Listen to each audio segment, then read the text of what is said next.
आम्ही पण मस्त म्हणजे ते मंडळी आज टाकतोय वखारीत कांदा. 2 दिवस गॅप दिला होता. पाहुण्यांच्या वास्तू शांतीला जायचं होतं, त्यामुळे एक दिवस बायांनी सुट्टी घेतली होती. पण कालचा दिवस पण त्या दुसरीकडे गेल्या, त्यामुळे काल काय जमलं नाही. मग त्या आज आल्या. लय तापतोय उन्हात कांदा, त्याच्यामुळं आज घेऊ म्हणल्या वखारीत टाकून. कारभारी काय नाहीत, त्याच्यामुळं आज दादा, मी आणि भक्ती पण आहे. तिला व्हिडिओ काढायला लावलेला आहे, त्याच्यामुळे ती काय तुम्हाला दिसणार नाही. आणि मग दादा आणि मी टाकतोय आता वखारीत कांदा. दादाच उभा राहिला होता इथं, पण ते आता कटाळला इथं उभा राहिला म्हणल्यावरती मला टाकायला सांगितलंय, त्यामुळे मी उभा राहिले. आता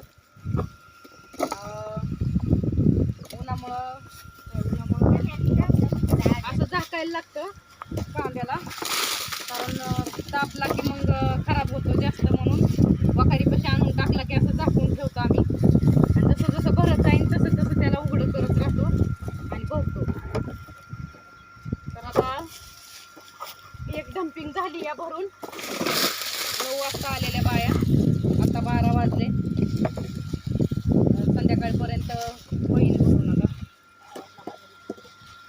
बायांना रोजगार 9 ते 6 500 रुपये मागितली, तर म्हणलं चला जाऊ द्या, घ्या.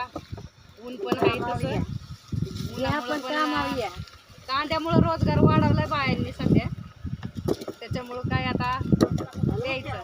त्याला म्हणते 17-16 हजार रुपये एकर द्यायचे. फक्त 17,000 रुपये एकर मागितला होता बघा. पण आमचा कांदा तेवढा नव्हता, त्यामुळे आम्ही काही उक्त दिलं नाही. यावर्षी आमचं गवतामुळं कांदा काही निघला नाही, त्यामुळे म्हणलं आम्हाला पण काही परवडणार नाही उक्ता द्यायला. रोजानीच काय करायचं ते करा. मग रोजानीच आपलं घेतलं काढून. आज 500 मागितली, 9 ते 6.